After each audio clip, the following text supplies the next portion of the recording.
Hello everyone. आज इस video में हम लोग ब्लड ब्लड पूरा कंप्लीटली स्टडी करेंगे। तो ब्लड जो कि क्लास 9th में टिश्यू चैप्टर में दे रखा है, क्लास 10th में लाइफ प्रोसेस में है, क्लास 11th में बॉडी फ्लूइड एंड सर्कुलेशन में है, एंड क्लास 12th में भी ये जेनेटिक्स में यूज हुआ है, ह्यूमन हेल्थ एंड डिजीज में यूज हुआ है। तो चलिए शुरू करते हैं। ब्लड ब्लड क्या है? What is blood? अगर आपसे कोई पूछता है ब्लड क्या है तो आप क्या आंसर देंगे? तो ब्लड क्या है? फ्लूइड कनेक्टिव टिश्यू है। Blood is a fluid connective tissue. Connective tissue क्या होता है? कनेक्टिव टिश्यू वो जो कि पूरे बॉडी को कनेक्ट करता है। टिश्यू चैप्टर में आप लोगों ने पढ़ा ही होगा। तो टिश्यू टिश्यू टर्म का क्या मतलब है? कनेक्टिव मतलब समझ गए, जो पूरे बॉडी को कनेक्ट कर रहा है। टिश्यू वर्ड का क्या मतलब है? टिश्यू बोलते हैं ग्रुप ऑफ सेल को which perform a particular function is called tissue. तो group of cell is called tissue. तो ग्रुप ऑफ सेल मतलब कि टिश्यू में बहुत से सेल होते हैं। तो ब्लड भी एक टिश्यू है, तो बहुत ब्लड में भी बहुत से सेल होंगे। तो हाँ, ब्लड में भी बहुत से सेल होते हैं। कौन कौन से सेल होते हैं? आरबीसी, डब्ल्यूबीसी और प्लेटलेट्स। तो चलिए अब शुरू करते हैं। कंपोजिशन ऑफ ब्लड देखते हैं कि ब्लड में है क्या क्या। जैसे देखिए, पहले ब्लड का काम समझिए। देखिए, जैसे कि नदी बहता है ना, नदी बहता है, उस नदी में क्या करना है? किसी किसी चीज को बहाना है, ट्रांसपोर्ट करना है। एक किनारे से, नदी के एक किनारे से दूसरे किनारे पे किसी चीज को पहुंचाना है। तो कैसे पहुंचाएंगे? उसी नदी में डाल देंगे, नदी बहेगा, उस चीज को लेते जाएगा दूसरे किनारे तक। वैसे ही हमारे शरीर में ब्लड बह रहा है, खून बह रहा है। खून भी हमारे शरीर में यही काम करता है। मान लीजिए ब्रेन कोई हार्मोन सिक्रीट किया, पिट्यूटरी ग्लैंड मान लीजिए ग्रोथ हार्मोन सिक्रीट कर रहा है। उस ग्रोथ हार्मोन को पैर के अंगूठे के सेल तक पहुंचाना है। तो कैसे पहुंचाएंगे? ब्लड में डाल देगा वो ग्रोथ हार्मोन पिट्यूटरी ग्लैंड, और ब्लड सर्कुलेशन के थ्रू वो हार्मोन हर जगह सर्कुलेट हो जाएगा। ब्लड का काम ही है चीजों को ट्रांसपोर्ट करना। हर एक चीज का ट्रांसपोर्टेशन ये क्या करता है? ब्लड ही करता है। तो चलिए बढ़ते हैं ब्लड। तो कंपोजिशन ऑफ ब्लड देखते हैं। तो ब्लड को पहले दो पार्ट में बांटा गया है। प्लाज्मा, ब्लड का 55% हिस्सा प्लाज्मा होता है, और बाकी बचा कितना? 45% हिस्सा। तो 45% हिस्सा होता है फॉर्म्ड एलिमेंट। 55% हिस्सा प्लाज्मा और 45% हिस्सा फॉर्म्ड एलिमेंट। अब इस प्लाज्मा क्या होता है? प्लाज्मा एक डेंस विस्कस फ्लूइड है। इस प्लाज्मा में 55% प्लाज्मा होता है, लेकिन इस 55% ऑफ प्लाज्मा में 90 से 92% वाटर होता है। अभी मैं सब कुछ लिखूंगा, सब कुछ लिखूंगा, और एक एक, ये जैसे प्लाज्मा है, ब्लड के एक एक पार्ट की डीपली स्टडी अभी हम लोग करेंगे। अभी मैं ओवरव्यू दे रहा हूँ। ये प्लाज्मा है, इस प्लाज्मा कितना है? 55% है। इस 55% ऑफ प्लाज्मा में 90 से 92% क्या है? वाटर है, और बाकी 6 to 8% कुछ प्रोटीन है, और बाकी मिनरल्स है। अब आते हैं फॉर्म्ड एलिमेंट। फॉर्म्ड एलिमेंट को फिर दो टाइप में बांटा गया है, blood cells and blood platelets. Blood cell दो है, erythrocyte and leucocyte. Blood cell आप लोगों ने छोटी क्लासेस में प्लेटलेट्स को भी ब्लड सेल्स के अंदर पढ़ा होगा, लेकिन प्लेटलेट्स ब्लड सेल के अंदर नहीं आता। प्लेटलेट्स सेल की कैटेगरी में प्लेटलेट्स को नहीं रखा गया है। क्यों? क्यों? सेल जो होता है वो किससे बनता है? एक प्री एग्जिस्टिंग सेल से बनता है। एक सेल रहता है, वो डिवाइड करके एक और सेल बनाता है। लेकिन ये प्लेटलेट के केस में ना कहानी कुछ अलग है। प्लेटलेट क्या होता है? एक जाइंट सेल का, जैसे हमारे बोन मैरो में एक जाइंट सेल होता है, वो जाइंट सेल का फ्रेगमेंट है। जाइंट सेल टूटता है छोटे छोटे फ्रेगमेंट्स में, तो प्लेटलेट्स बनता है। तो प्लेटलेट्स क्या है? मतलब सेल का एक, समझ लीजिए सेल में ये नहीं है, सेल की कैटेगरी में नहीं है। लेकिन ये इरिथ्रोसाइट, जिसको कि आरबीसी कहते हैं, और ल्यूकोसाइट, ये दोनों ब्लड सेल्स हैं। और ब्लड प्लेटलेट्स को एक अलग ही कैटेगरी में रखा हूँ। तो ब्लड सेल में दो, इरिथ्रोसाइट एंड ल्यूकोसाइट। इरिथ्रोसाइट को हम लोग आरबीसी भी कहते हैं। आरबीसी का आरबीसी का क्या काम? आरबीसी तो सबसे मेन है। आरबीसी का क्या काम? आरबीसी जो है गैसियस ट्रांसपोर्ट करता है। CO2 और O2 को आरबीसी ही ट्रांसपोर्ट करता है। RBC red blood cell. तो रेड ब्लड सेल नाम ही से समझ में आ रहा है इसका कलर लाल होगा। तो लाल क्यों होता है? आरबीसी के अंदर होता है हीमोग्लोबिन, और यही हीमोग्लोबिन आरबीसी के अंदर होता है, और यही हीमोग्लोबिन ऑक्सीजन के साथ रिएक्ट करके ऑक्जी हीमोग्लोबिन बना लेता है। समझ लीजिए ऑक्सीजन का रिएक्ट करके ऑक्सीजन को अपने अंदर बांध लेता है, और अपने तो ट्रांसपोर्ट होता ही है, पूरे बॉडी में सर्कुलेट होता ही है, साथ ही साथ ऑक्सीजन को भी सर्कुलेट करता है। सेम यही काम है। CO2 को भी सेम ऐसे ही करता है। देखिए, ऑक्सीजन लंग से ये आरबीसी लेगा, अपने अंदर बांध लेगा उस ऑक्सीजन को, और फिर उस सर्कुलेशन के थ्रू उस ऑक्सीजन को बॉडी के एक एक सेल तक लेके जाएगा और जिस सेल को ऑक्सीजन की जरूरत होगी उस आरबीसी से ले लेगा। और सेल का वेस्ट क्या होता है? सेल का वेस्ट होता है CO2 और CO2 उस आरबीसी को दे देगा। तो CO2 वहां से फिर आरबीसी अपने अंदर बांध लेगा और फिर लेके आ जाएगा लंग्स के पास और लंग्स के पास आके छोड़ देगा, जिससे CO2 बाहर चला जाएगा और O2 फिर लंग्स से अपने अंदर ले लेगा। तो ऐसे ही गैसियस का ट्रांसपोर्ट करता है आरबीसी। आरबीसी के अंदर होता है हीमोग्लोबिन। हीमोग्लोबिन क्या है? पिगमेंट है, रेड कलर का पिगमेंट होता है, आयरन कंटेनिंग होता है। यही हीमोग्लोबिन क्या करता है? हेल्प करता है गैसियस ट्रांसपोर्ट में। और एक इंपॉर्टेंट बात मैं बताता हूँ, अभी तो हम लोग सब डीप में देखेंगे ही, लेकिन मैं यहाँ पे बता देता हूँ, जो आरबीसी है इसके अंदर न्यूक्लियस नहीं होता है। न्यूक्लियस का कोई भी सेल ऑर्गेनेल नहीं होता है, बस साइटोप्लाज्म होता है। तो ऐसा क्यों? हर चीज के पीछे एक लॉजिक होता है, रीजन होता है, ऐसे फालतू में कोई भी चीज नहीं होता है। तो इसमें न्यूक्लियस इसमें इसलिए नहीं होता है या कोई भी सेल ऑर्गेनेल इसलिए नहीं होता है क्योंकि ये ज्यादा से ज्यादा क्या स्पेस ऑक्यूपाई करे। कौन? हीमोग्लोबिन। हीमोग्लोबिन को ज्यादा से ज्यादा इसमें स्पेस मिले, इसीलिए इसमें सेल ऑर्गेनेल नहीं होते हैं और न्यूक्लियस भी नहीं होता है। तो अब आप लोगों से मेरा ये क्वेश्चन है, ये बताइए ये आरबीसी कौन सा रिस्पायरेशन शो करेगा, एरोबिक या एनारोबिक? तो मैं बताता हूँ इसका आंसर। देखिए, जब इसमें क्या है, कोई भी सेल ऑर्गेनेल ही नहीं है, तो ये कौन सा रिस्पायरेशन शो करेगा? एरोबिक रिस्पिरेशन तो होता है माइटोकॉन्ड्रिया के अंदर। माइटोकॉन्ड्रिया चाहिए एरोबिक रिस्पिरेशन के लिए, लेकिन यहाँ पे जब माइटोकॉन्ड्रिया है ही नहीं आरबीसी के अंदर, तो ये एन एरोबिक रिस्पिरेशन शो करता है। ये इंपॉर्टेंट है। हम लोग ह्यूमंस में तो जनरली क्या होता है, एरोबिक रिस्पिरेशन होता है, लेकिन अगर अच्छा क्वेश्चन दे दे और ऑप्शन में आरबीसी दे दे, तो ध्यान दीजिएगा आरबीसी में एनारोबिक रिस्पिरेशन होगा। क्यों? क्योंकि इसके पास माइटोकॉन्ड्रिया नहीं है। ये बेचारा आरबीसी सारे सेल्स को ऑक्सीजन दे रहा है एरोबिक रिस्पिरेशन करने के लिए, और खुद बेचारा एनएरोबिक रिस्पिरेशन शो कर रहा है। यही जैसे हो गया ना, जैसे ये ड्राइवर हैं, लोगों के महंगे महंगे कार चलाते हैं और खुद के पास बेचारे के पास गाड़ी ही नहीं होती है। वही सेम काम आरबीसी का भी है। सबको तो ऑक्सीजन ट्रांसपोर्ट करके सारे सेल्स को दे रहा है कि एरोबिक रिस्पिरेशन करो, और खुद बेचारा एनएरोबिक रिस्पिरेशन शो कर रहा है। इसीलिए ज्यादा दिन जिंदा भी नहीं रहता है। इसके अंदर सेल ऑर्गेनेल्स नहीं है, बस साइटोप्लाज्म है, तो इसीलिए इसकी लाइफ स्पैन भी कम होती है। आरबीसी की लाइफ स्पैन आप लोग जानते ही होंगे 120 दिन की होती है, 4 महीने की।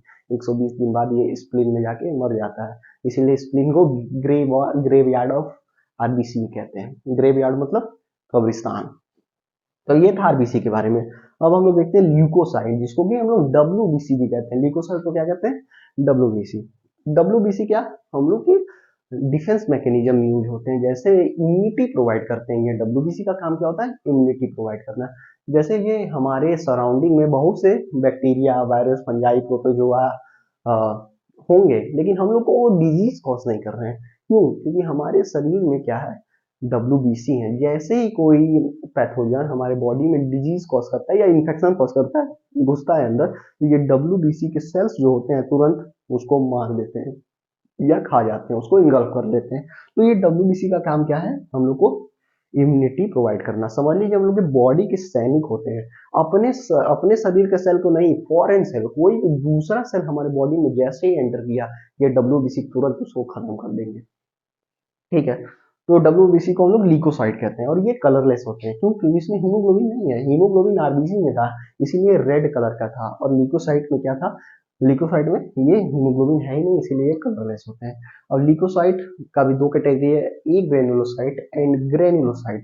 तो ये ए ग्रेनुलोसाइट और ग्रेनुलोसाइट किस बेसिस पे कैटेगरी बनाया जा रहा है, तो मैं आपको समझाता हूँ। जैसे ये डब्ल्यूबीसी का सेल है, ल्यूकोसाइट का सेल है, तो ये बीच में तो न्यूक्लियस होगा और साइटोप्लाज्म होगा, किनारे किनारे साइटोप्लाज्म होगा। तो अगर डब्ल्यूबीसी के सेल में साइटोप्लाज्म के अंदर कुछ ग्रेन्यूल्स हैं प्रोटीन के या रफ एंडोप्लाज्मिक रेटिकुलम के ग्रेन्यूल्स प्रेजेंट है ऐसे, तो इसको बोला जाएगा ग्रेन्युलोसाइट। इस डब्ल्यूबीसी को बोला जाएगा ग्रेन्युलोसाइट। इस डब्ल्यूबीसी को बोला जाएगा ग्रेन्युलोसाइट। और ये ग्रेन्यूल्स नहीं प्रेजेंट है, जैसे ये बीच में न्यूक्लियस है और ये किनारे किनारे सब साइटोप्लाज्म है, इसमें देखिए ग्रेन्यूल्स नहीं प्रेजेंट है, तो ये इसको बोला जाएगा ई ग्रेन्युलोसाइट, डब्ल्यूबीसी या ल्यूकोसाइट। तो ठीक है, ई ग्रेन्युलोसाइट के दो टाइप होते हैं, मोनोसाइट एंड लिम्फोसाइट। और ग्रेन्युलोसाइट के तीन टाइप होते हैं, न्यूट्रोफिल, ये दिख रहा है आप लोगों को, छोटा छोटा लिखा है मैंने, neutrophil, basophil and eosinophil. Neutrophil, basophils and eosinophils. Agranulocyte के दो टाइप, मोनोसाइट एंड लिम्फोसाइट। ठीक है, एक बार और मैं समराइज करता हूँ, फिर उसके बाद सबकी डीपली स्टडी करते हैं।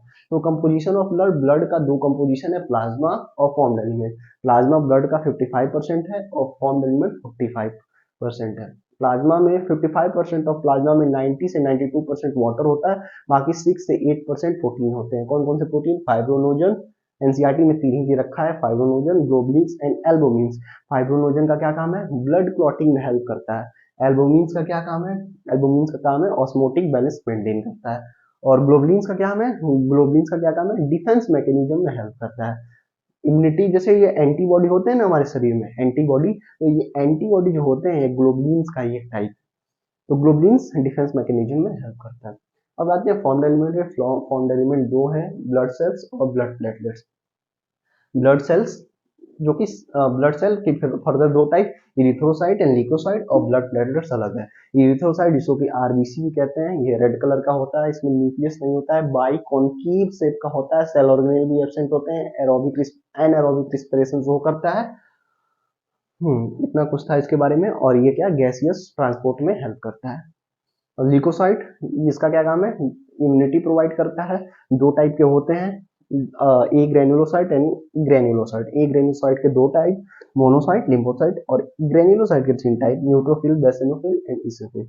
और ये ब्लड प्लेटलेट्स, जिसके बारे में कुछ बात कर लेते हैं। ब्लड प्लेटलेट्स क्या, ब्लड क्लॉटिंग में हेल्प करता है। जैसे मान लीजिए हम लोग को कहीं कट लग जाए, स्किन पे कहीं कट लग जाए, आप लोग को भी लगा होगा बचपन में, तो ब्लड आना कुछ देर बाद बंद हो जाता है, खून निकलता है, डीप कट ना हो तब, हल्का फुल्का खरोच हो तब, कुछ सेकंड्स बाद या मिनट के बाद ब्लड आना बंद हो जाता है, ब्लड आना रुक जाता है। तो ऐसा क्यों होता है?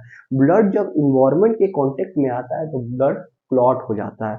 ब्लड क्या होता है? क्लॉट हो जाता है, और उस क्लॉट की वजह से ब्लड रुक जाता है। तो ये जो ब्लड क्लॉट हो रहा है ना, तो यही प्लेटलेट्स ही करा रहा है। ब्लड क्लॉटिंग में कौन हेल्प करता है? ये प्लेटलेट्स ही करा रहा है ब्लड क्लॉट।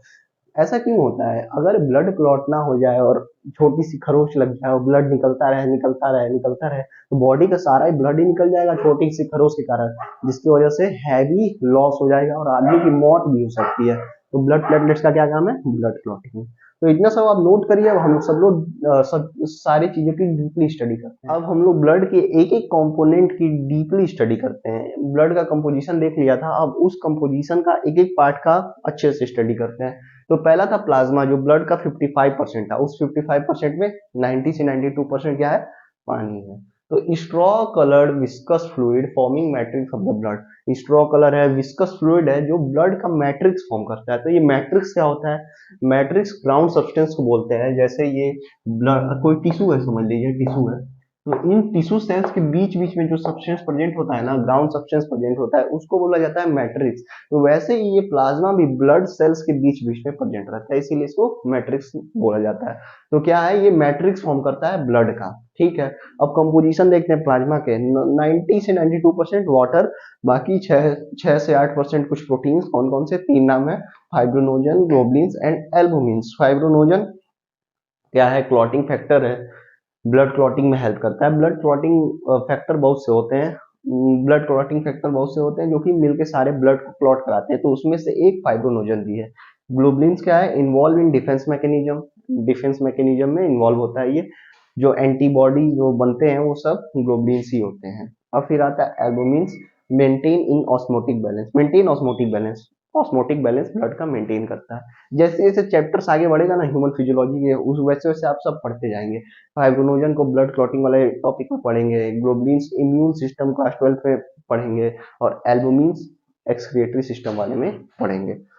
अब कुछ मेटल आयन भी प्रेजेंट होते हैं, मिनरल आयन भी प्रेजेंट होते हैं, जैसे कि sodium plus, calcium plus, magnesium, bicarbonate ion, calcium ion etcetera, ये सब आयंस भी प्रेजेंट होते हैं। बाकी कुछ स्मॉल अमाउंट, बहुत फ्रेश अमाउंट में अमीनो एसिड, लिपिड, ग्लूकोज, ये सब भी बहुत कम अमाउंट में प्रेजेंट होते हैं। ठीक है, तो ये था पूरा प्लाज्मा। एक और बात यहाँ पे मैं लिखा नहीं हूँ, मैं बोल देता हूँ, आप लोग लिख लीजिए। Plasma without clotting factor is called serum. Plasma without clotting factor is called serum. अगर प्लाज्मा में से हम लोग क्लॉटिंग फैक्टर्स को निकाल दे तो उसको बोला जाएगा सीरम। ये एनसीईआरटी में दिया और पूछा भी जा चुका है बहुत बार, सीरम क्या होता है? तो plasma without clotting factor is called serum. Plasma में से क्लॉटिंग फैक्टर को निकाल दे तो बोला जाएगा सीरम। अब आते हैं इरिथ्रोसाइट, जिसको कि हम लोग आरबीसी भी कहते हैं, रेड ब्लड कॉर्पसेल्स। क्यों कहते हैं रेड ब्लड कॉर्पसेल्स? क्योंकि इसका कलर लाल होता है। क्यों लाल होता है? क्योंकि इसके अंदर होता है पिगमेंट हीमोग्लोबिन। हीमोग्लोबिन एक पिगमेंट होता है, आयरन कंटेनिंग पिगमेंट होता है। ठीक है, मोस्ट अबंडेंट होता है। ये क्या होता है? Most abundant. जितना भी ब्लड का जैसे फॉर्म्ड एलिमेंट था ना, फॉर्म्ड एलिमेंट में से सबसे ज्यादा यही होता है आरबीसी। कितना होता है? 5 से 5.5 मिलियन होता है एमएम क्यूब ऑफ ब्लड। 5 से 5.5 million of RBC MM cube of blood. ठीक है। इसका शेप बाई कॉन्केव शेप होता है। बाई कॉन्केव शेप मतलब कि ऐसा कुछ, और बीच में दबा हो, बीच में दबा हो। 3D में समझिए, मैं इसको दिखा नहीं पा रहा हूँ। आप लोगों ने तो आरबीसी का डायग्राम देखा ही होगा कहीं ना कहीं। तो बाई कॉन्केव शेप होता है और बीच में से दबा होता है। और इसके अंदर न्यूक्लियस नहीं होता है। इसके अंदर न्यूक्लियस का कोई भी सेल ऑर्गेनल नहीं होता है। क्यों? क्योंकि ज्यादा से ज्यादा जगह मिल सके, जो जो पिगमेंट है हीमोग्लोबिन, इसको इसके अंदर ज्यादा से ज्यादा स्पेस मिल सके, इसीलिए सारा सेल ऑर्गेनल और सारा न्यूक्लियस, न्यूक्लियस एक ही तो होता है, एक ही न्यूक्लियस, और सारा सेल ऑर्गेनल एब्सेंट होता है, बट साइटोप्लाज्म होता है। क्योंकि साइटोप्लाज्म के बेसिस पे हम लोग किसी सेल को लिविंग या डेड बोलते हैं। अगर साइटोप्लाज्म नहीं रहेगा तो सेल मर ही जाएगा। तो साइटोप्लाज्म तो होगा ही। ध्यान दीजिएगा, आरबीसी के अंदर दो चीज होता है। एक तो हीमोग्लोबिन होता है और एक एंजाइम कार्बोनिक एनहाइड्रेस होता है। एक एंजाइम कार्बोनिक एनहाइड्रेस होता है। कार्बोनिक एनहाइड्रेट CO2 के ट्रांसपोर्टेशन में हेल्प करता है। जब ब्रीथिंग एंड एक्सचेंज वाला चैप्टर आएगा तो वहां पे कार्बोनिक एनहाइड्रेस के बारे में आप लोग पढ़ेंगे। तो ये जो कार्बन डाइऑक्साइड का ट्रांसपोर्ट होता है उसमें हेल्प करता है कार्बोनिक एनहाइड्रेस। और जो हीमोग्लोबिन होता है वो ऑक्सीजन को ट्रांसपोर्ट करता है। जो कार्बन डाइऑक्साइड है ना, उसका ज्यादातर पोर्शन जो है प्लाज्मा में ट्रांसपोर्ट होता है, प्लाज्मा में ट्रांसपोर्ट होता है। बट जो ऑक्सीजन है वो हीमोग्लोबिन के अंदर ट्रांसपोर्ट होता है। क्या करता है? ऑक्सीजन को हीमोग्लोबिन रिएक्ट करके अपने अंदर बांध लेता है, ऑक्सी हीमोग्लोबिन फॉर्म करता है, मतलब अपने अंदर बांध लेता है और उस ऑक्सीजन को ट्रांसपोर्ट कर देता है। और CO2 के ट्रांसपोर्टेशन के लिए कार्बोनिक एनहाइड्रेस एंजाइम हेल्प करेगा। CO2 को हीमोग्लोबिन भी ट्रांसपोर्ट करता है, लेकिन बहुत कम अमाउंट में। ज्यादातर प्लाज्मा में CO2 ट्रांसपोर्ट होता है, ये इंपॉर्टेंट है। तो चलिए देखते हैं, biconcave shape, lack nucleus and other cell organelle as it help in providing more room for the oxygen binding pigment haemoglobin. ज्यादा से ज्यादा रूम मिले ऑक्सीजन बाइंडिंग पिगमेंट हीमोग्लोबिन को, इसीलिए न्यूक्लियस एब्सेंट होता है और सेल ऑर्गेनेल्स भी एब्सेंट होता है। रिस्पायर एंड एरोबिकली, ये इंपॉर्टेंट है। जब इसमें माइटोकॉन्ड्रिया है ही नहीं, इसके आरबीसी के अंदर माइटोकॉन्ड्रिया है ही नहीं, माइटोकॉन्ड्रिया का कोई भी सेल ऑर्गेन नहीं है, तो क्रेब साइकिल तो माइटोकॉन्ड्रिया के ही अंदर होता है ना। तो जब क्रेब साइकिल ही नहीं होगा तो ये एनाएरोबिक रिस्पायर करेगा। देखिए ये आरबीसी क्या खुद को सबको ऑक्सीजन प्रोवाइड कर रहा है एरोबिक रिस्पिरेशन करने के लिए, और खुद एनारोबिक रिस्पिरेशन परफॉर्म कर रहा है क्योंकि इसके पास माइटोकॉन्ड्रिया नहीं है।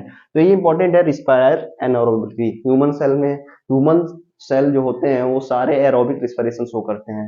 मसल सेल को छोड़ दिया जाए तो वो स्पेशल एक केस है, लेकिन ये जो आरबीसी है ये एनारोबिक रिस्पिरेशन शो कर रहा है। ठीक है। और लिखा है also contain enzyme carbonic anhydrase which play important role in CO2 transportation. ठीक है। हेल्दी इंडिविजुअल है 12 से 16 ग्राम ऑफ हीमोग्लोबिन पर 100 ml ऑफ ब्लड। एक हेल्दी इंडिविजुअल में 12 से 16 ग्राम हीमोग्लोबिन होता है 100 ml ऑफ ब्लड में।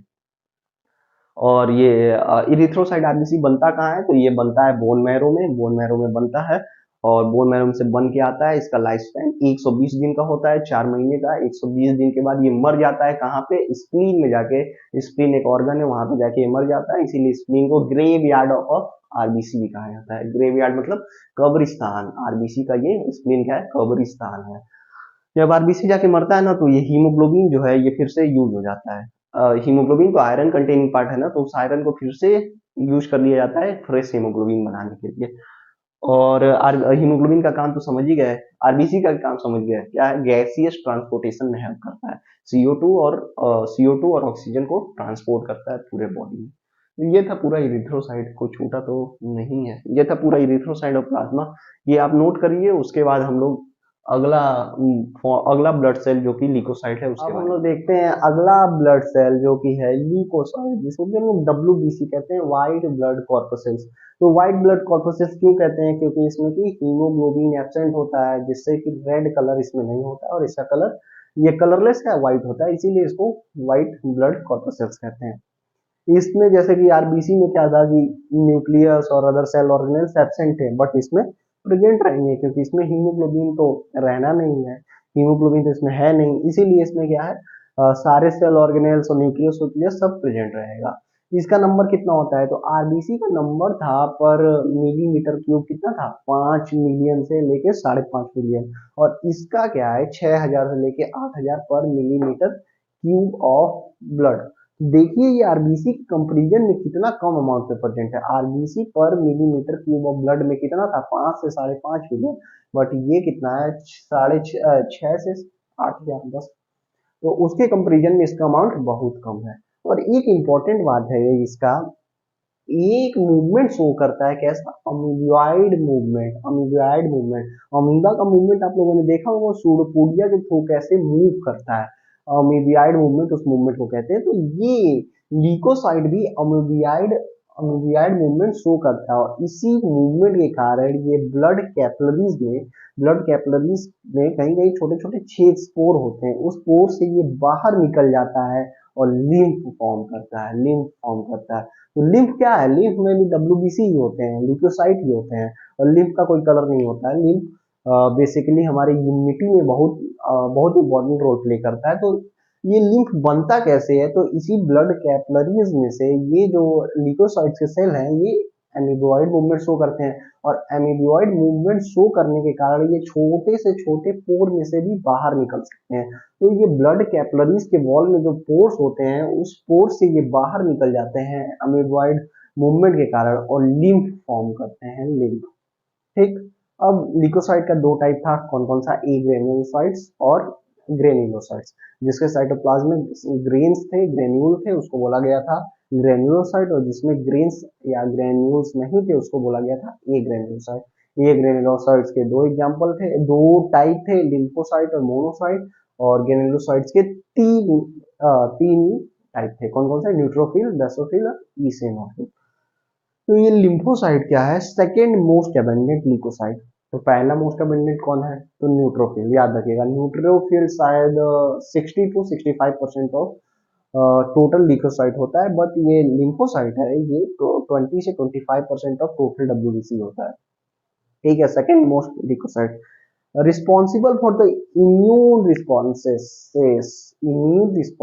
जो होता है ये लिम्फोसाइट इसके लिए रिस्पॉन्सिबल होता है। तो ये इम्यून रिस्पॉन्सेस क्या होता है ये समझिए।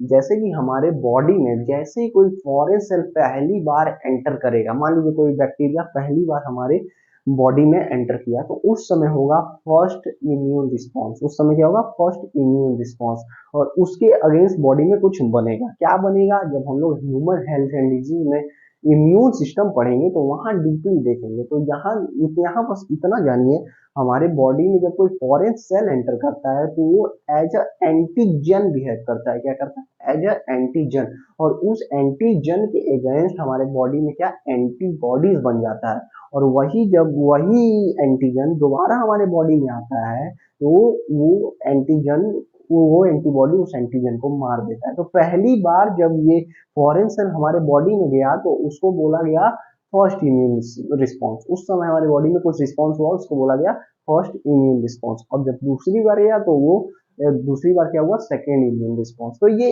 इम्यून रिस्पॉन्सेस के लिए जो रिस्पॉन्सिबल है वो है लिम्फोसाइट। और लिम्फोसाइट का भी फर्दर दो टाइप होता है, B lymphocyte and T lymphocyte, B lymphocyte and T lymphocyte. ठीक है, ये बी एंड नहीं है, ये बी है एंड टी है, बी लिम्फोसाइट है, टी लिम्फोसाइट। तो देखिए ये बी और टी नाम कहाँ से पड़ा, हर चीज के पीछे रीजन होता है, ऐसे ही नाम नहीं पड़ जाता है। तो ये जो बी लिम्फोसाइट है ये बर्ड्स में एक ग्लैंड होता है, ऑर्गन होता है, ब्लड्स में एक ऑर्गन होता है जिसका नाम है बुर्सा फेब्रिस्का, तो वहां से आया ये बी लिम्फोसाइट। और टी लिम्फोसाइट कहाँ से आया, हमारे में एक ऑर्गन होता है थाइमस, जो टी लिम्फोसाइट है ये कहाँ मैच्योर होता है, थाइमस ग्लैंड में, तो इसीलिए इसको टी लिम्फोसाइट बोलते हैं। और बी लिम्फोसाइट तो बोन मैरो में ही मैच्योर होता है, लेकिन बी फॉर बोन मैरो नहीं होता है, बी फॉर बुर्सा फेब्रिस्का होता है, और टी फॉर थाइमस थाइमस होता है। ठीक है, ये था लिम्फोसाइट। अब हम लोग देखते हैं मोनोसाइट। मोनोसाइट का काम क्या है, जैसे ही कोई फॉरेन सेल हमारे बॉडी में एंटर करेगा मोनोसाइट उसको खा जाएगा, और खाने को क्या कहते हैं, फैगोसाइटोसिस। तो ये क्या करेगा, मोनोसाइट फैगोसाइटोसिस करेगा। और अगर ये मोनोसाइट किसी टिश्यू में जा रहा है और टिश्यू में भी फैगोसाइटोसिस कर रहा है, तो वहां पे इस मोनोसाइट को एक स्पेसिफिक नाम दे देंगे जिसको कहा जाएगा मैक्रोफेजेस। मैक्रोफेजेस का नाम आप लोगों ने सुना ही होगा। तो ये मैक्रोफेजेस और कुछ नहीं होते हैं, मोनोसाइट्स के सेल को ही मैक्रोफेजेस कहा जाता है। ठीक है, क्या लिखा है चलिए पढ़ते हैं। लार्जेस्ट लिकोसाइट क्या है? लार्जेस्ट लिकोसाइट सबसे बड़ा होता है। दे हैव किडनी और हॉर्स शू शेप न्यूक्लियाई। इसका जो न्यूक्लियस होता है, जैसे ये सेल है और इसका जो न्यूक्लियस होता है कैसा किडनी शेप टाइप का होता है। किडनी, चलिए किडनी बना देते हैं, ऐसा कुछ होता है। अरे आप समझ जाइएगा किडनी टाइप का। और ये साइटोप्लाज्म, ठीक है। वेयर मोनोसाइट एंड क्या है फॉर्म किडनी से, ठीक है। ब्लड फ्रॉम फ्रॉम ब्लड, देखिए लिखा है important time, from blood monocytes enter the tissue. अगर ब्लड से किसी टिश्यू में चल जाता है, वेयर दे, और उस टिश्यू में क्या क्या कहलाएगा? मैक्रोफेजेस कहलाएगा। उस टिश्यू में इसका एक स्पेसिफिक नाम पड़ जाता है। अगर ब्लड में मोनोसाइट है तो मोनोसाइट कहलाएगा, लेकिन वो किसी टिश्यू में चला जाता है और जो काम ब्लड में कर रहा है वो काम उस टिश्यू में भी करता है, तो वहां पे उसको एक स्पेसिफिक नाम दे दिया जाएगा मैक्रोफेजेस। मैक्रोफेजेस का काम क्या क्या क्या होता है? फैगोसाइटिक, फैगोसाइटिक नेचर होता है इसका। फैगोसाइटिस मतलब कि फैगोसाइटिक मतलब कि अगर सेल में कोई भी चीज फॉरेन बाहर का चीज है वो एंटर करता है तो वो इसको खा जाता है, अपने अंदर इनगल्फ कर लेता है, और अपने अंदर इनगल्फ करके इसके अंदर इंजाइम्स होते हैं, उस इंजाइम्स की मदद से उसको डाइजेस्ट करके खत्म कर देता है। तो लिखा है they are phagocytic in nature, phagocytic in nature and engulf bacteria and other cellular debris. Other cellular debris मतलब सेल के टुकड़ों को भी ये क्या कर सकता है? फैगोसाइटोसिस या इनगल्फ कर सकता है। तो ये ग्रेनुलोसाइट पूरा कंप्लीट हुआ, ये सब आप नोट करिए। अब हम लोग ग्रेनुलोसाइट्स देखते हैं और फिर ब्लड प्लेटलेट्स देखते हैं। अब हम लोग देखते हैं ग्रेनुलोसाइट्स। ए ग्रेनुलोसाइट्स हम लोगों ने पूरा कंप्लीट कर लिया था, अब ग्रेनुलोसाइट्स देखते हैं। ग्रेनुलोसाइट्स के तीन तीन टाइप हैं, कौन कौन से? ईसोफिल, बेसोफिल एंड न्यूट्रोफिल। तो ईसोनोफिल्स चलिए स्टार्ट करते हैं। ये टोटल डब्ल्यूबीसी का 2 से 3% होता है। बाइलोब न्यूक्लियस होता है, इसका न्यूक्लियस कैसा होता है? बाइलोब। ये जैसे जैसे हम लोग ल्यूकोसाइट आगे अभी पढ़ेंगे तो देखे जाए कि इसका न्यूक्लियस का शेप वेरिएबल होता है।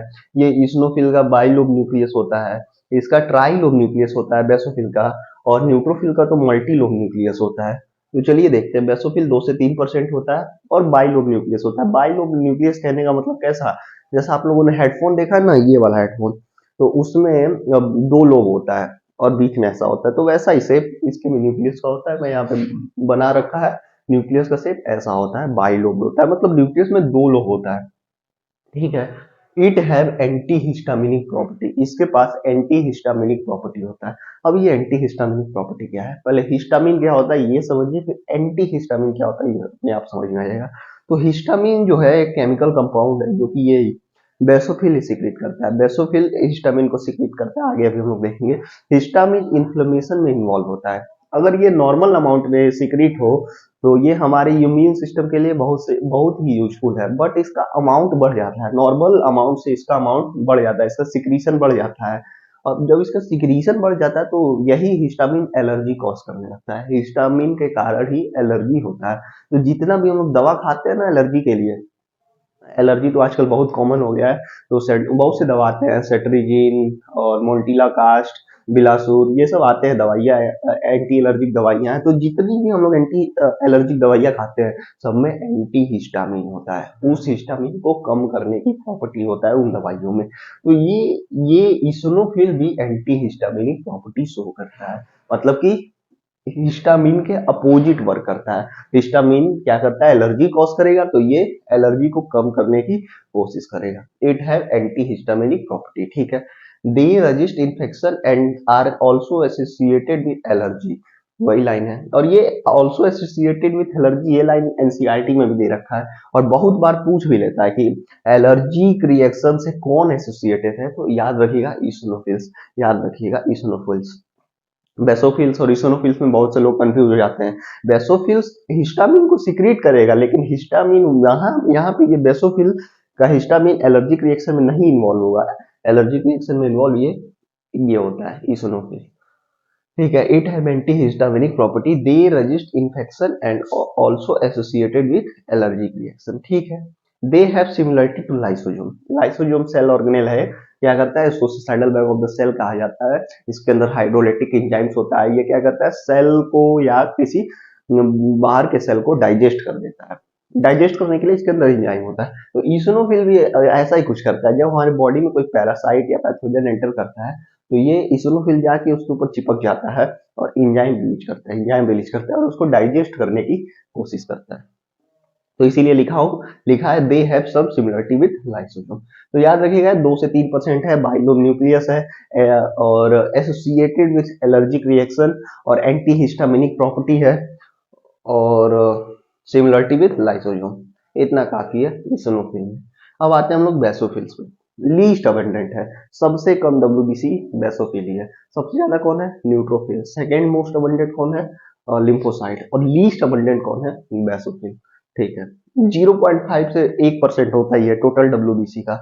न्यूक्लियस में 3 लोब होता है, 3 लोब मैं बना देता हूँ। यस शेप, या एक लोब यहाँ रहेगा, एक लोब यहाँ रहेगा, एक लोब यहाँ रहेगा, ऐसे ट्राइलोब न्यूक्लियस होता है। इसको यस शेप न्यूक्लियस या ट्राइलोब न्यूक्लियस बोलते हैं। अब 3 चीज सीक्रेट करता है, याद रखिएगा। बेसोफिल को मास्ट सेल भी कहते हैं, याद रखिएगा। जैसे हम लोग मैक्रोफिजिक्स कह रहे थे ना मोनोसाइट को, वैसे ही हम लोग बेसोफिल को मास्ट सेल भी कहते हैं। अगर ये टिश्यू किसी टिश्यू में है तो टिश्यू चैप्टर में आप लोगों ने मास्ट सेल, मैक्रोफिजिक्स, फाइब्रोनोजेन सारा पढ़ा होगा। तो ये इसी बेसोफिल को मास्ट सेल भी कहते हैं। जब ये किसी टिश्यू में एंटर कर जाता है तो इसका एक स्पेशल नाम पड़ जाता है मास्ट सेल। तो आप लोग पढ़े होंगे वहां पे मास्ट सेल 3 चीज का सिक्रीशन करता है, सेरोटोनिन और हेपरिन और हिस्टामिन। यहाँ पे भी सेम वही काम, बेसोफिल भी 3 चीज का सिक्रीशन करेगा, सेरोटोनिन, हेपरिन और हिस्टामिन। ठीक, चलिए शुरू करते हैं। लीस्ट अबंडेंट है, 0.5 से 1% है, न्यूक्लियस ट्राइलोब है, और 3 चीज का सिक्रीशन कर रहा है, किसके किसका, सेरोटोनिन का, हेपरिन का और हिस्टामिन का। अब सेरोटोनिन क्या होता है, सेरोटोनिन जो होता है वो वेजो कॉन्स्ट्रिक्टर होता है। वेजो मतलब ब्लड वेसल, और कॉन्स्ट्रिक्टर मतलब उसको कॉन्ट्रैक्ट कर देगा, कॉन्स्ट्रिक्ट कर देगा, पतला कर देगा। मतलब कि ब्लड वेसल्स को पतला कर देता है, जिसकी वजह से ब्लड प्रेशर बढ़ जाता है। तो सेरोटोनिन क्या करता है, वेजोकॉन्स्ट्रिक्टर। लिख लीजिए अपने कॉपी में, सेरोटोनिन इज अ वेजोकॉन्स्ट्रिक्टर। अब आते हैं हेपरिन पे। हेपरिन क्या है, एंटी कोगुलेंट एजेंट है। एंटी कोगुलेंट, ब्लड को जमने नहीं देता है। ब्लड अगर जम रहा है तो उसको बोलेंगे कोगुलेंट, और नहीं जम रहा है तो एंटीकोगुलेंट। ब्लड को जमने नहीं देखा है। आप लोगों ने कभी सोचा होगा कि जो ब्लड है हमारे बॉडी, जब ब्लड वेसल्स में फ्लो करता है तो क्यों नहीं जमता है। जब वो बाहर कट लगता है, इन्वायरमेंट के कांटेक्ट में आता है, तभी वो क्लॉट करता है। ऐसे क्यों नहीं क्लॉट करता है, तो इस हेपरिन की वजह से। हेपरिन इसको क्लॉट नहीं करने देता है। आ, आप लोगों ने देखा होगा, वो जब कभी हम लोग इंजेक्शन से ब्लड निकालते हैं टेस्ट करने के लिए, तो वो जो उसमें रखते हैं, क्या बोलते हैं, सैंपल जिसमें रखते हैं, तो उस सैंपल में कुछ मिलाते हैं, कुछ 2 बूंद मिलाते हैं। तो वही हेपरीन, हेपरीन ही होता है, हेपरीन की तरह वो भी होता है, उस ब्लड को क्लॉट नहीं करने देता है। और हिस्टामिन क्या होता है, सेरोटोनिन का ठीक उल्टा काम हिस्टामिन करेगा। हिस्टामिन क्या करेगा, वेजो डायलेट करेगा, ब्लड वेसल्स को डायलेट, फैला देगा। Serotonin is a vasoconstrictor while histamine is a vasodilator. Heparin is anticoagulant, blood anticoagulant agent. याद रखिएगा, serotonin vasoconstrictor, histamine vasodilator, heparin is a anticoagulant agent. अब आते हैं neutrophil. Neutrophil, इसको एक और नाम है पॉलीमॉर्फोन्यूक्लियर लिकोसाइट। पॉलीमॉर्फोन्यूक्लियर लिकोसाइट, क्योंकि इसके न्यूक्लियस में बहुत से लोब होते हैं। इसमें ये ईसोनोफिल था, वो बाइलोब था। बेसोफिल क्या है, ट्राइलोब है, ये मल्टी लोब है। मैं बना के दिखा देता हूँ। ऐसे न्यूक्लियस में बहुत से लोब होते हैं इसके। ठीक है, इसीलिए इसको पॉलीमॉर्फोन्यूक्लियर लिकोसाइट भी कहा जाता है। शॉर्ट फॉर्म में एन PMNL। मोस्ट अबंडेंट होता है 60 से 65%, और same to same phagocytosis nature होता है इसका, same to same as a monocyte. Monocyte की तरह सेम टू सेम इसका भी नेचर फैगोसाइटोसिस होगा। फैगोसाइटेटिक नेचर मतलब जैसे ही सेल में फॉरेन सेल एंटर करेगा, उस सेल को ये खा जाएगा, इनगल्फ कर लेगा अपने अंदर। इनगल्फ करके इसके अंदर इंजाइम्स होता है, और उस इंजाइम से क्या करेगा, डाइजेस्ट कर देगा। तो इसको बोलते हैं फैगोसाइटोसिस। न्यूट्रोफिल में बस इतना ही जानना है, इतना याद रखिए। मोस्ट अबंडेंट होता है, पॉलीमॉर्फोन्यूक्लियर होता है, पॉलो इसका न्यूक्लियस में बहुत से मल्टी लोब होते हैं और फैगोसाइटोटिक नेचर होता है। तो ये था पूरा ग्रैन्युलोसाइट्स। अब इसको नोट करिए। अब हम लोग देखते हैं थ्रोम्बोसाइट या प्लेटलेट। चलिए अब अगला फॉर्म्ड एलिमेंट देखते हैं जो कि है ब्लड प्लेटलेट्स। ब्लड सेल हम लोग देख लिया था, ब्लड सेल दो थे, इरिथ्रोसाइट एंड ल्यूकोसाइट। अभी मैं सबको समराइज भी कर दूंगा, अभी पहले इसको कंप्लीट कर लीजिए। ब्लड प्लेटलेट जिसको कि हम लोग थ्रोम्बोसाइट्स भी कहते हैं, और ये सेल नहीं है, इसको सेल की कैटेगरी में हम लोग नहीं रखे थे। क्यों? क्योंकि ये एक सेल फ्रेगमेंट है, एक जाइंट सेल होता है बोन मैरो में जिसका नाम है megakaryocyte. Megakaryocyte, megakaryocyte small small fragments में टूटता है तो प्लेटलेट्स बनता है। तो लिखा है smallest of the formed element, मतलब तीनों फॉर्म्ड एलिमेंट में तीन कौन कौन से, दो तो ब्लड सेल और एक blood platelets. Erythrocyte, leucocytes and platelets में सबसे छोटा यही होता है, smallest of the formed element. इसका नंबर देखिए कितना है, कितना है, 1.5 लाख से 3.5 lakh platelets mm³ of blood. कितना है, 1.5 लाख से 3.5 lakh platelets mm³ of blood. ठीक है, इसका ये नंबर है। अब यहाँ पे इंपॉर्टेंट टाइम लिखा है, thrombocytes are cell fragment rather than true cell. ये ट्रू सेल नहीं है, क्या है, सेल्फ फ्रेगमेंट। लैक न्यूक्लियस, इसके पास भी न्यूक्लियस नहीं है। ध्यान दीजिएगा, इरिथ्रोसाइट्स के पास भी न्यूक्लियस नहीं है, प्लेटलेट्स के पास भी न्यूक्लियस नहीं है, बस डब्ल्यूबीसी ल्यूकोसाइट के पास न्यूक्लियस है। Lack nucleus and contain few cell organelle. ठीक है। Produce from special cell in the bone marrow called megakaryocyte. Bone marrow में एक स्पेशल बोन मैरो में एक स्पेशल सेल होता है जिसका नाम है मेगा कैरियोसिस्ट, उसी से ये प्रोड्यूस होता है। ठीक है। लाइफ स्पैन 1 हफ्ते का लाइफ स्पैन है, 1 हफ्ते के बाद ये भी मर जाएगा। आरबीसी का लाइफ स्पैन 120 दिन। डब्ल्यूबीसी का लाइफ स्पैन वेरिएबल होता है, किसी किसी का तो 3 से 4 घंटे होता है, किसी किसी का 2 से 3 दिन होता है। लाइफ स्पैन 1 वीक का होता है। Play important role in blood clotting. Blood clot कराने के लिए बहुत से फैक्टर रिलीज करता है अपने अंदर से, जिसकी वजह से ब्लड क्लॉट हो पाता है। तो इसका मेन काम याद रखिए, important role in blood clotting. तो ये था पूरा प्लेटलेट्स। ठीक है, एक बार मैं समराइज कर देता हूँ। ये 3 शब्द है, इसको आप पहले देख लीजिए। हीमियोपोइसिस, हीमोपोइसिस मतलब फॉर्मेशन ऑफ ब्लड, लिख देता हूँ मैं, formation of blood.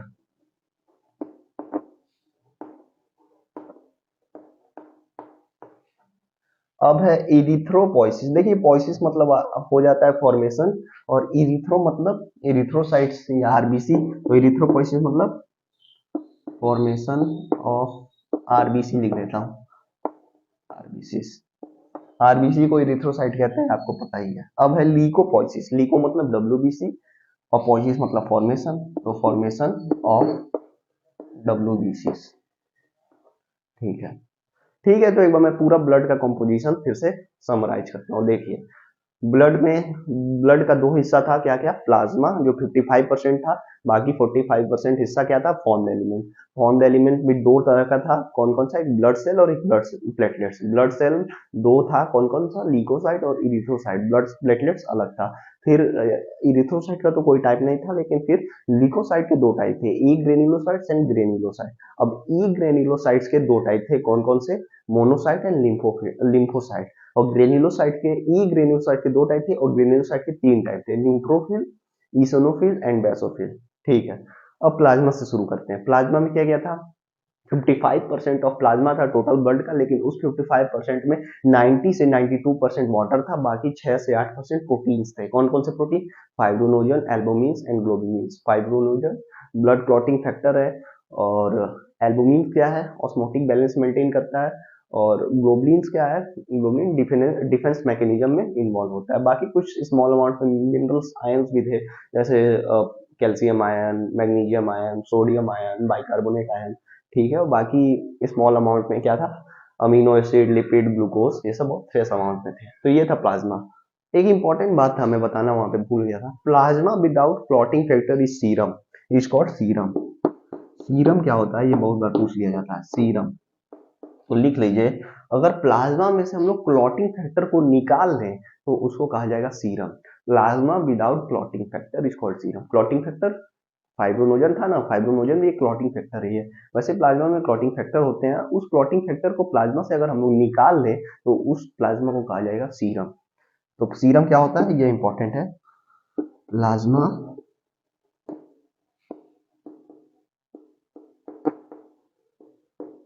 Without clotting factor,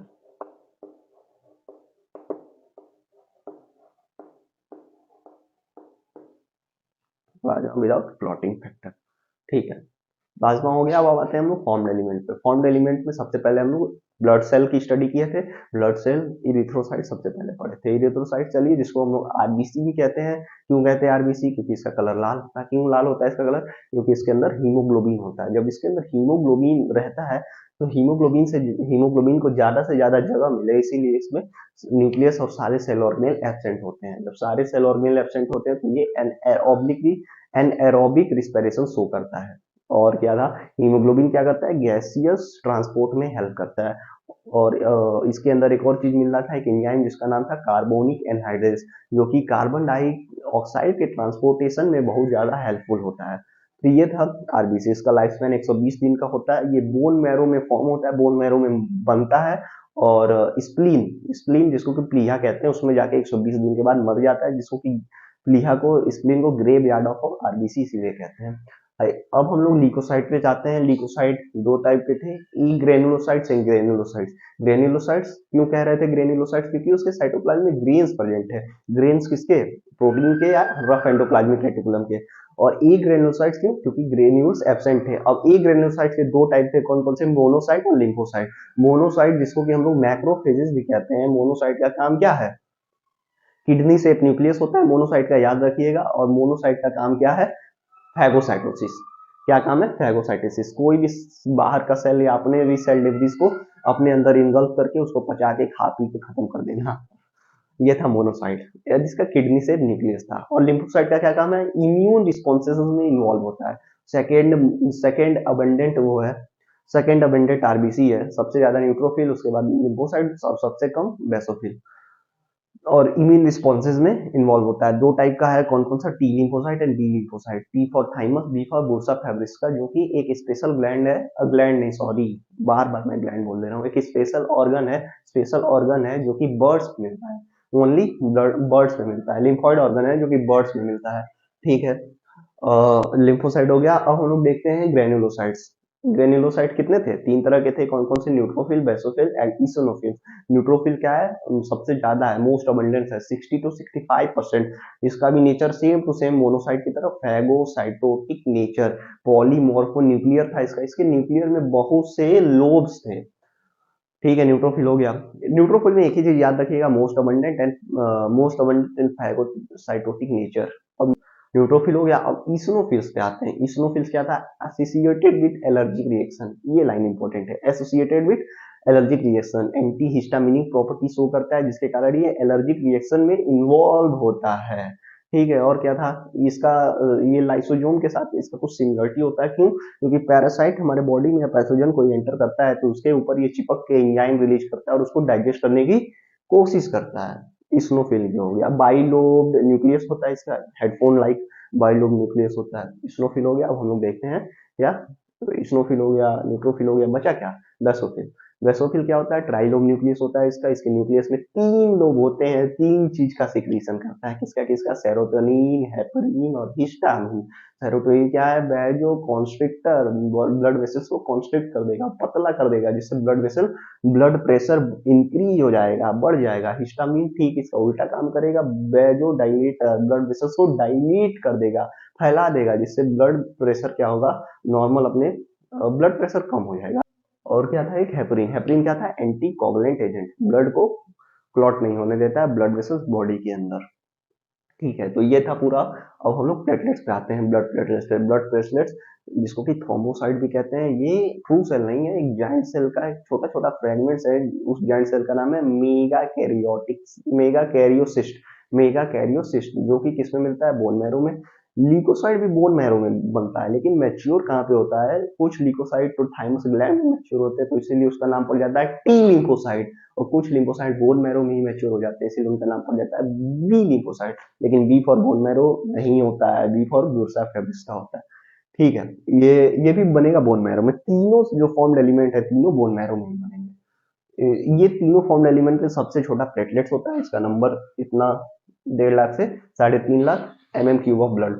ठीक है। Thrombocyte are the cell fragment rather than true cell. Nucleus absent होता है, लीकोसाइट में बस न्यूक्लियस होगा, इरिथ्रोसाइट में न्यूक्लियस एब्सेंट, थ्रोम्बोसाइट में nucleus absent. Special cell megakaryocyte बताया हूँ, लाइफ स्पैन एक हफ्ते का लाइफ स्पैन होता है, और क्या ब्लड क्लॉटिंग में हेल्प करता है।